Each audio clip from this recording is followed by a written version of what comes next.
Hey guys, today we're going to be doing chest supported rows, and I'm going to show you 3 different ways to do it depending on what you want to hit. So if you want to hit your lats, you want to make sure your elbows are straight by your body coming back. If you want to hit your rear delts, you want to go 45-degree angles back, and if you want to hit your upper back, you want to go straight out. So what I'm going to be doing here is going on the bench. I'm going to have my chest supported so then I can take away the stability factor of it and go heavier, hit your hypertrophy goals. So from here, I'm going to go ahead and get on the bench. I'm going to show you guys the lat way first.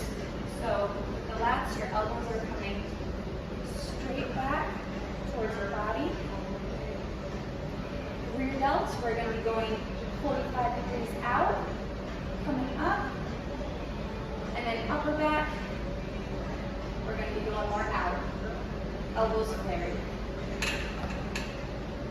I hope that helps, guys. If you have any questions, feel free, drop them in the comments. Thanks, guys.